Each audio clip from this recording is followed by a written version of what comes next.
Welcome to On the Corner in downtown Marion. Today's host for our program is Jeremiah Lang and Darren Neufeld. Good afternoon, everyone. Welcome to the fourth episode of On the Corner. Darren and Jeremiah here. Jeremiah, it's been, almost 5-6 months since we've been on the air together. It's been a while since the Warrior football team wrapped up their season. All winter long, I got to see you across the court from MCTV 20 right. Live, but I'm glad to be back doing something with you here for the community. Yeah, it's good to be together, and we are glad to have you joining us on this Monday, new week in Marion, Kansas. So I guess with that, let's just dive right in. Some of the news from around. Maybe let's start by saying why we do this. Have at it. Just a little refresher if we got some new people watching. This is an opportunity for a few of us in town to get the word out on what's going on in our community and beyond, and we hope to have you subscribe, like these podcasts, and you'll get a new one of these each week. Sometimes it'll be these two good-looking guys, and other times it'll be Chris and a good-looking guy. So and we have to flip the coin to see who gets stuck with Mike each time. That's right. Chris lost this time, so he got stuck with him the first week. Yeah, so. and it might be for a while. So, all right. We do want to say, one of the things we always say on our broadcasts on MCTV 20 Live is, hey, this is a hometown deal. We are hometown announcers. That's right. So expect a little bit of biased information from us and how we bring it to you. But we're going to try to bring you the facts of what we're getting information fed to us from around the community. Yep, absolutely. First up, Marion County Health Department is now up and running in their new location, and they are going to have a ribbon cutting and open house on Monday, March 31st, 10 a.m. to noon. There will be refreshments, and they'd love for everybody to join them in celebrating this new location. There will be some presentations, tours of the new facility, as well as those refreshments. They want to thank the entire community for the ongoing support that's been instrumental in helping them serve the community, and they appreciate partnership in promoting health and wellness throughout Marion County. Yep, and that's a week from today. So we're airing this on the 24th, so that'll be a week from today on the 31st. Next thing that's coming up from the county is if you weren't able to attend the Storm Spotter training on March 19th, there's going to be another one on March 24th at 6:30. So that would be tonight. Be tonight at 6:30 down in Burns at the Burns Fire Station. And if you don't know where that's at, it's there's a four-way stop right in the center of Burns, and it's about a half a block to a block north on the street from the four-way stop. Or if you go to Burns, you can say, "Where's the fire station?" Yeah. So next up, there is still some grant money. This is, once again, this section is mostly Marion County information. There's some grant money still available to help Marion County residents repair or replace failing private wastewater systems. So this mostly applies to the rural areas outside the cities. This is an income-based program. If by chance you are in need of that help on a replacement, please contact the Marion County Planning and Zoning and Environmental Health Office at 620-382-2945. Very good. Next thing from the county is that the Marion County Park and Lake is going to hold the 15th annual John Wayner Heated Dock Fishing Derby on Saturday, April 5th from 7 a.m. to 11 a.m. If you want more information about that, you can call the Lake office, 620-382-3240. Registration is required. It'll have a reduced fee for early registration, and proceeds are going to be used for upgrades to the heated dock. Now, that's a pretty new heated dock, so I don't know what kind of upgrades they're going to make. I haven't heard too much about what they're looking to do on that part. So, but have you been out to the heated dock? I have been since they got the new one re-put back in the water. I've been out there a couple times. Okay. Haven't done any fishing off of myself, but I've been out there with some people that were and seen it's very nice, still very nice facility, especially great during the winter. It's the only place you can fish from. Yeah, real asset out there at the lake. Yes, it is. Next up, Road and Bridge Department is definitely looking for seasonal, both full-time and part-time help. especially with the mowing season coming I up was going here. to say, is that code for mowing? I think that's code for mowing. As well as I know they help out with also when they're doing road projects, road repairs, to help out the crews with flaggers and also just other general help. How do you get the job holding the stop and slow sign? I'm sure Is that- we can get you qualified to do Okay, that. all right, good. Michael will definitely be able to show you how. Once again, if you would like more information on those seasonal positions, it's on the Marion County website at marioncoks.net. I feel like this one's targeted a little bit, but I'll read it anyways. Did you know open burning in Marion County is regulated and requires permission? I feel like yes, I did know that's that. targeted at me.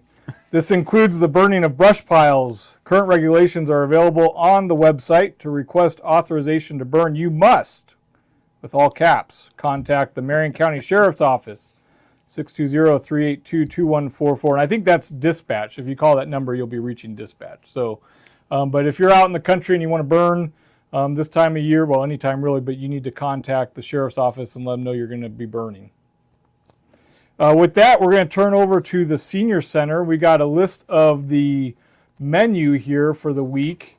You can look that over, decide what days you're going to go down to the Senior Center. Barbecue chicken breast, Salisbury steak, beef stew, chili, and tuna salad sandwich. Doing the fish on Friday thing. Fish on Friday for Lent. Next section up here is the Marion Library. From March 17th through March 29th is going to be the quilt show. It's going to be open during regular library hours. There's over 20 quilts by local quilters on display in the Santa Fe room. Have you been down to that? I have not been there yet. It's super impressive what some of the people in our community are able to create with I fabric. went down. I've seen their stuff at a couple different locations, but I haven't been down when they've been set up there in the library. Yeah, very cool. There's a couple other things going on at the library. First one is March 26th. They're going to have a seed starting program. This says it's at the Chisholm Trail Extension, so maybe that's not at the library. So March 26th, seed starting program at the Chisholm Trail Extension, 12 to 1. Lunch is $5. Call the extension office, 620-382-2325 to make a reservation. And if you need directions to that extension office, just look for the big purple building right across from Carlson Grocery. There you go. And April 2nd, from 12 to 1, there's a lunch and learn with Melanie Dunn, whose maiden name is Kraus, and she's going to present a program on food as medicine. That's going to be $5. Reservations need to be made by March 24th, so today, if you're watching this on Monday, that's today, March 24th, and you need to call the library for that one, 620-382-2442. Now we're going to turn to a clip from Carrie Collett and Allison Willits at St. Luke Hospital. Hey, Allison. Hi. How's it going? Good. How are you? Good. Allison here, Allison Willits, is our director of the Living Center at St. Luke Hospital and Living Center. And I'm just wanting to talk to her about a couple things so that the community can get to know her better and the Living Center maybe a little better. If there's some things that maybe you have questions about, I'll ask a few, and if they're not your question, I'm really sorry. But yeah, we'll get started at least with a question, then we'll just chat if that's cool. Yeah, I tend to ramble, so we'll That's see a how good it goes. thing. That's a good thing. Okay. So tell us about yourself and what led you to the role as the Living Center director. Okay, so I started my nursing career actually as a NAT, which is a nurse aide in training. It's something I don't see anymore. It's what you do before you're a CNA, before you're allowed to actually touch someone. So I started my career emptying trashes, setting tables, clearing tables. So really worked my way up the ladder. Then I was CNA for a very long time. Got to work in some memory care units, some wound specialty areas, different things. And then, of course, got my med aid and then went on for my nursing. And so I've just kept going and working my way up the ladder that way. And all in Living Center facilities or Most type of my facilities? Yes, most of my career has been all long-term care. Wow. Mm-hmm.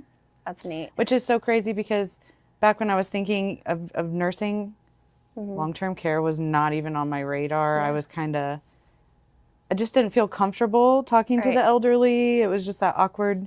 I always saw myself, working with maybe at a clinic or something like that. And so getting to do all the clinicals and getting into that, I just love it now. That's cool. I was just drawn to it. Well, so. because they're people like everybody else, and Absolutely. that's kind of what we forget. I think sometimes they're just regular old people. Yep. Okay, well, how has your background prepared you? Well, I don't know. I feel like you kind of answered this one already. How has it prepared you for leading a facility like this one, like being the top dog? Honestly, I think a lot of it comes from experience. So I have a lot of perspective. I call it both sides of the desk.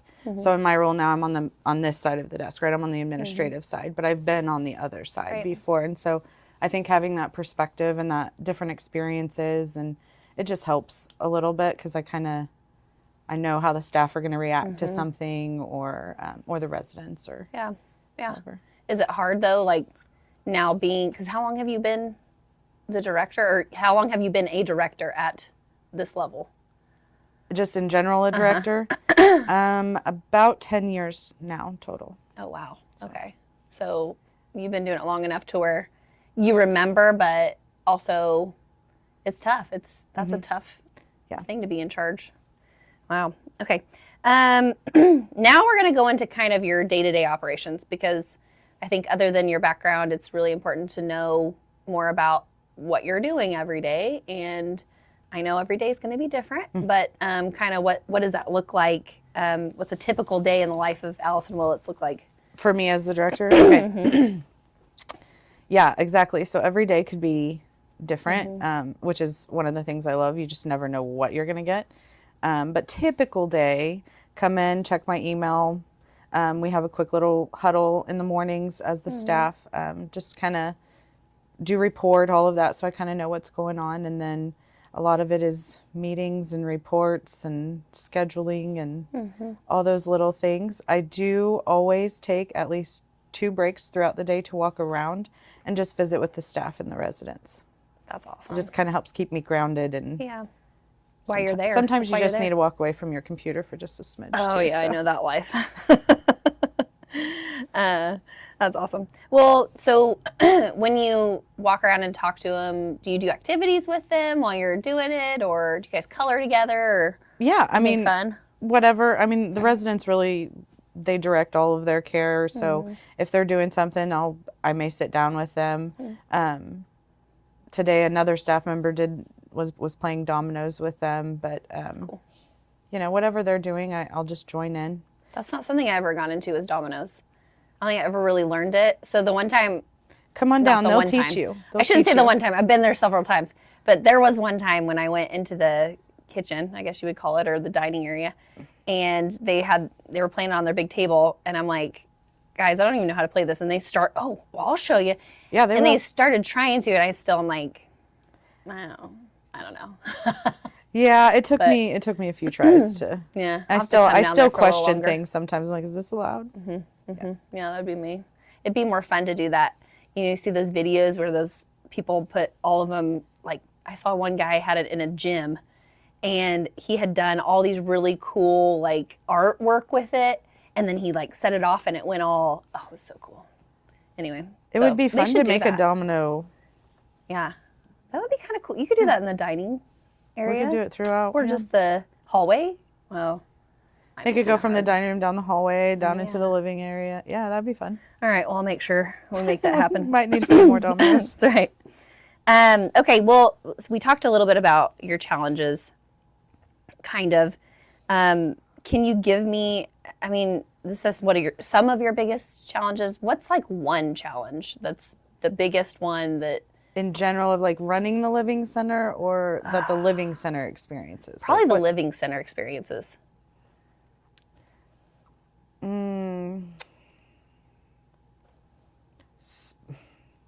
I mean, immediately staffing comes to mind, right? But overall at the living center, because everybody experiences staffing issues, overall I think is space, because we just keep growing, and our activities get bigger and bigger, and so just finding the space to Wow. hold all of those things and events. So on a weekly basis, then how many calls do you think you get for new residents or trying to get on a wait list or whatever? Oh, it varies. Some weeks it could just be a few. Last week I maybe 10. Wow. So, I mean, it just depends. And there's not a lot. Where's the closest, do you think, closest living center that would provide the care we provide to here? Like, is it McPherson or? Well, there's other nursing homes closer. Hillsborough has some. We refer there That's some right. for them. Parkside? Parkside and Salem, yeah, are over there. I mean, there's Yeah, some there's closer. plenty yeah. enough, but gosh, that's a lot of people. Okay, and then let's do, we talked kind of about playing games and doing that fun stuff. How do you create a sense of community for the residents? Like, how do they feel like they're part of a community?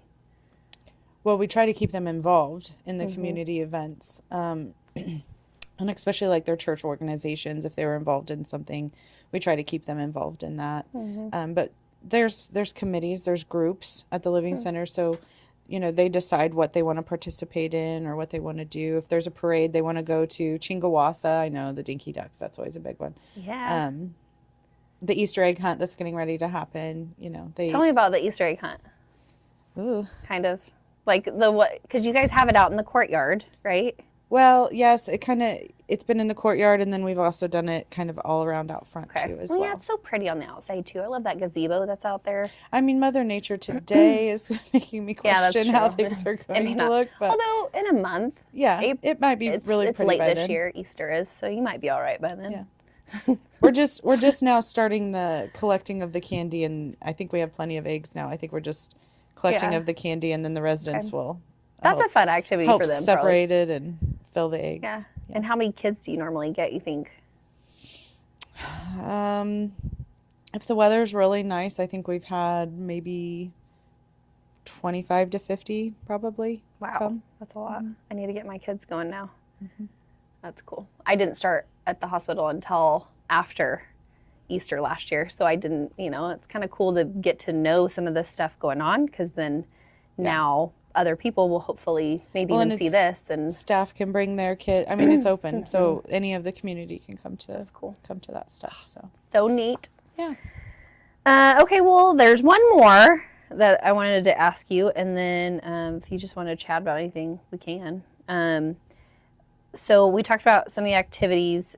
Can you kind of talk more about, you had told me about a couple of people that put together, was it the menus, or what were you saying? That like there's a few on a committee So we're really unique in that we are straight person-centered care, which means the residents drive everything. So when they come to us, they tell us when they get up what they want to eat, what they want to do each day. I mean, they direct their care.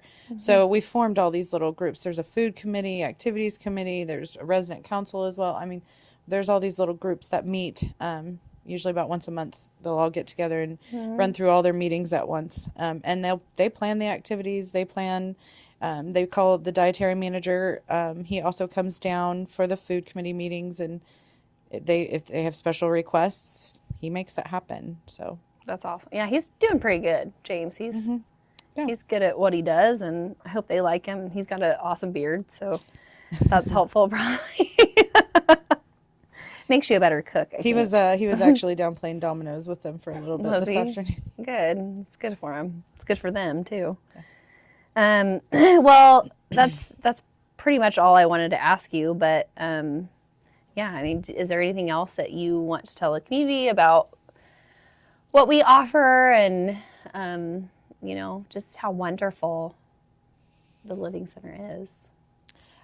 I truly feel like we have, of course, all directors would Mm-hmm. say this, but we truly do have the best staff. They are passionate, and that's not something that's taught. That's just something you have to have. We don't want to just have warm bodies taking care of our residents. They have to love them, and it's all the little things that they do for them, coming in on their days off to paint nails, or, on their days off to take them shopping or to different appointments or things like that. Helping participate in all those outings that we go on, that always requires extra staff, and they're always happy to help cover each other. I mean, the staff really It's like a friendship more than it is It's a job. it's a small little family. Like we Yeah. all just kind of, we That's have our cool. work family and involves our residents as well. So Awesome. Well, thanks, Allison, for chatting with me. And if those of you that don't know who I am, I'm Carrie Collett, and I am the marketing director at the hospital. So yeah, we'll do this every so often. Try to get somebody in here and yeah, this was fun. chat a little bit about what we do. And yeah, that's all. All right. Hey, Carrie, Allison, thank you for that. And we greatly appreciate all the hard work that the St. Luke Hospital and the Living Center do for our community and the patrons that live there. Next up, we have an event that's coming up towards the end of April. We heard a presentation at Kiwanis this last week from the gentleman who's kind of spearheading this endeavor. It's called the 100-Mile Garage Sale, Highway 56 Sales Scramble. And this is going to be the first year for this event. It's actually going to run Thursday through Sunday, April 24th through the 27th. And basically anybody that wants to do a garage sale, that wants to get their garage sale mentioned in this in the media blitz that's going to happen with this, you can contact, and I can't remember if you can contact Ben Coffee. at and there's a phone number I believe on the flyers. Yeah, it is on the screen, 620-718-2036, or the email address listed there. And for $10, you can have your personal garage sale listed in the entire media blitz, which is going to get you good coverage. If you are a secondhand business, and this would be like either resales or also Antiques. like the antique store or our thrift store downtown, it's going to be $20.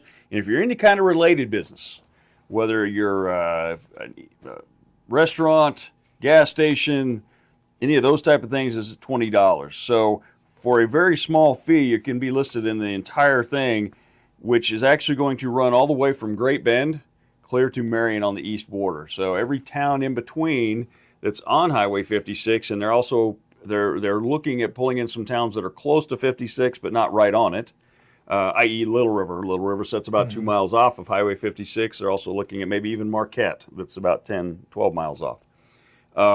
You will be listed on all of their media blitz, and one of the things that Ben told us about was to be very specific when you get with them about your listings, because if there's some specialty items or anything unique in the items you're going to have out there for sale, make sure you bring those up, because that way they can target the buyers that could be coming through the area.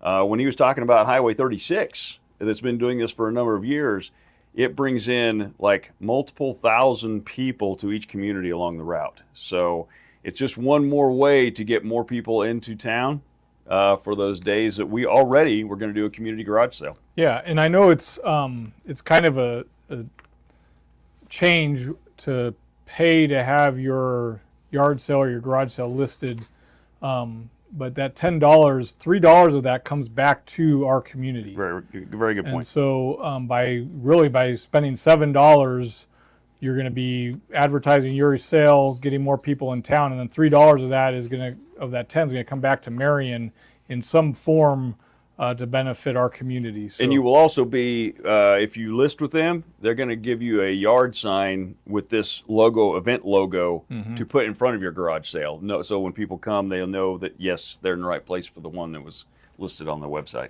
Yeah. Or in the app. Very good. Another item that we've got here to talk about is how are we going to help out Madison and Mark Vinduska. Of course, most of us know about Madison's accident last year, and that she's been recovering from that up in Nebraska. And there's a couple different ways that we can do that. So one of them is through, I'm actually going to start, Gene, with the Lenten breakfast. So one of the items that we do is these Lenten breakfasts. If you're not familiar with them, for a number of years, the Ministerial Alliance has been hosting breakfasts during Lent at 7 a.m. It's on a rotation through the churches. This week happens to be at the Presbyterian Church, and I'm happy to sit in this. I happen to be sitting in this chair today. So, but Lenten breakfasts are being served at the churches. Presbyterian Church this week, 7 a.m. In the past, the money raised has just gone to the Helping Hands Fund to help people out here in Marion.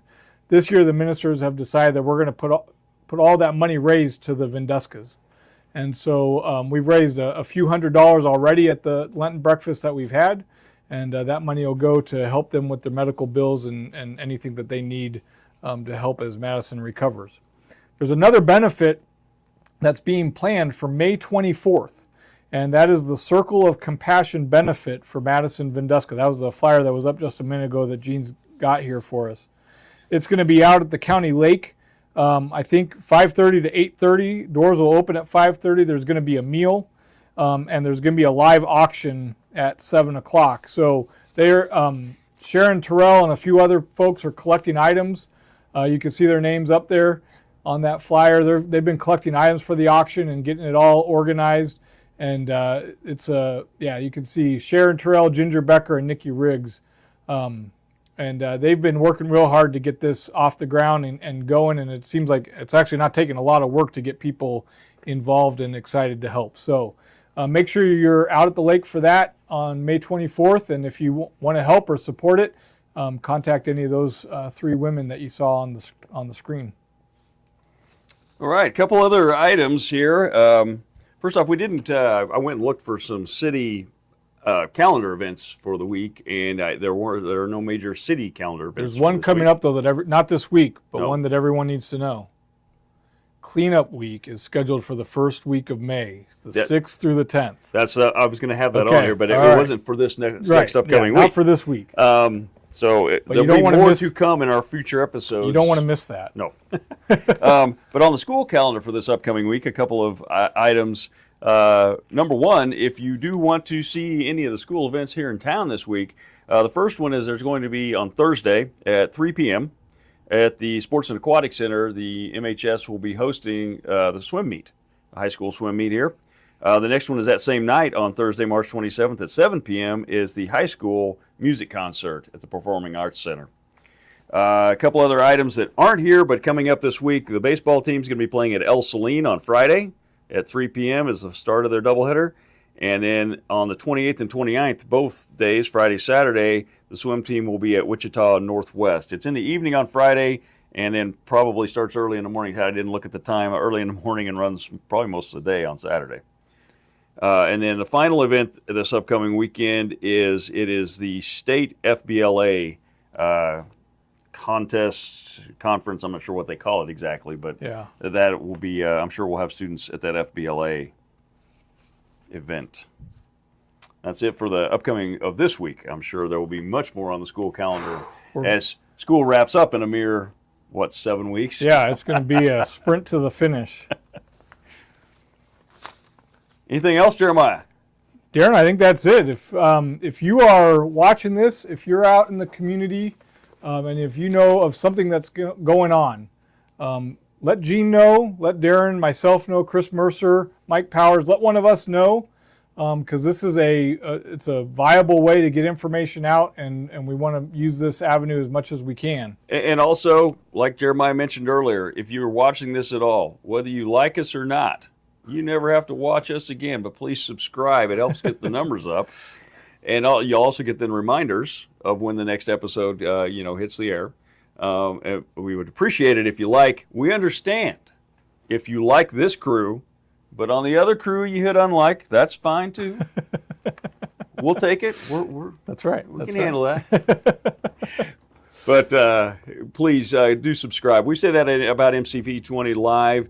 It really was amazing. This last fall, it was during football season, Yep. we actually pushed, early in the football season, we pushed over 1,000 subscribers. And what that did is it allowed us to do some different things with YouTube that otherwise we wouldn't have been able to do. So definitely for the same purposes, Yeah.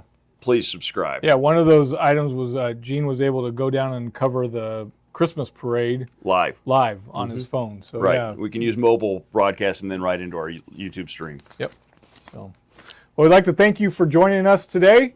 And again, if you know of something that you want to get out in the community, let us know and we will promote it. Exactly. All Thank right. you very much. Have a great week.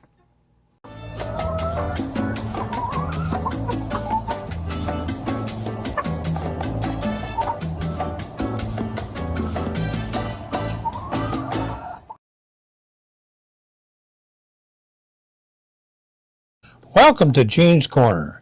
This is where I get to share with you some of my thoughts and ideas. I want you to keep in mind that these are my thoughts and no one else's. Today, what I'd like to talk to you about is Marion, a small town. I know that small towns has many struggles and challenges.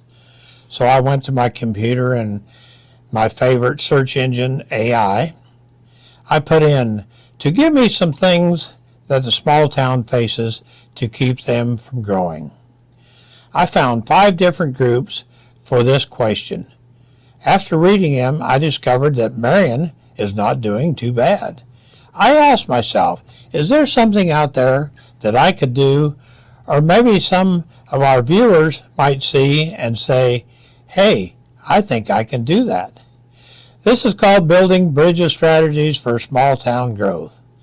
Small towns are the heart of rural America, but they face unique challenges when it comes to growth and stability. To thrive, these communities must harness the power of collaboration, innovation, and shared purpose. This paper explores the key ingredients for small town growth, focusing on community engagement, cooperative business practices, support from vulnerable population, and actionable projects. I would like to tell you about 5 steps that may help us grow. Number 1, cultivating a culture of helping others. This is a strong sense that the community starts with individuals helping one another, whether it's neighbors lending a hand with home repairs or volunteers organizing events for the town. Fostering a spirit of generosity can create a ripple effect. Encourage mentorship programs where experienced professionals guide younger generations. Establish a volunteer network to tackle community-wide projects such as beautification or disaster relief. Recognize and celebrate individuals who go above and beyond for their neighbors, creating a positive role model. Number 2, encouraging cooperative business practices. Here are 3 of these. When a local business collaborates, they build a stronger economic foundation for the entire community. However, some business may prioritize individual success over collective growth, which can hinder the progress. To counter this, you need to form a local business alliance to encourage shared marketing campaigns and events. Host community marketplaces, fairs, or pop-up events to promote local goods and services.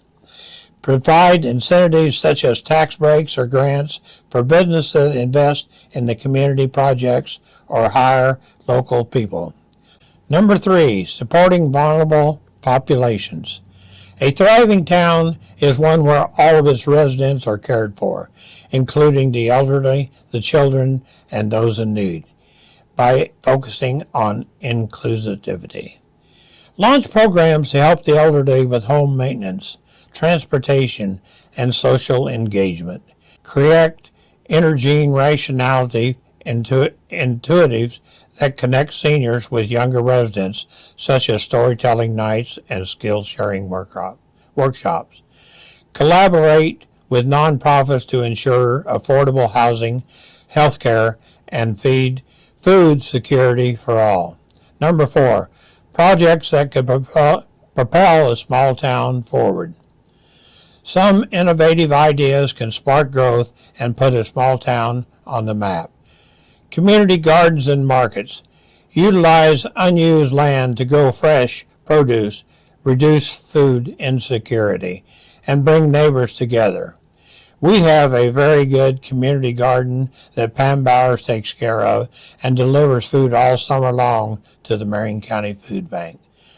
Culture and historical tourism highlights the town's unique history and culture through festivals, walking tours, or museums. Marion is blessed with our museum. Co-working spaces.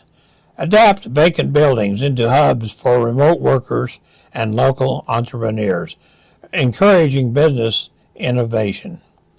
Outdoor spaces and trails invest in the parks and recreation trails to boost quality of life and attract visitors. Marion does have a beautiful park. And when I'm visiting with different people that maybe is traveling in different states, they tell me that when they are asked where they are from, they say Marion, Kansas. And lots of the time the person says, hey, you're the ones that has the beautiful park on Main Street.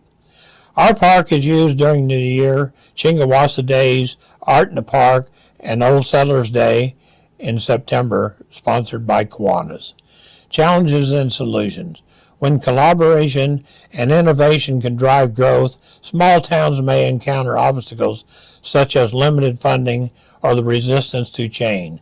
Addressing these issues requires seeking grants or crowdfunding to fund community projects, hosting forums to involve residents in decision-making and gather diverse perspectives, celebrating small victories to build momentum and demonstrate the value of working together. So my conclusion for this all is, by focusing on community connections, cooperative businesses, support from vulnerable residents, and visionary projects, small towns can cultivate growth and vitality. It takes a collective effort to achieve long-term success, but with the right mindset and strategies, even a small town can survive. I hope that maybe this will open everyone's eyes to see that there are many things out there we can do. So I ask you to please watch us again next week and please subscribe.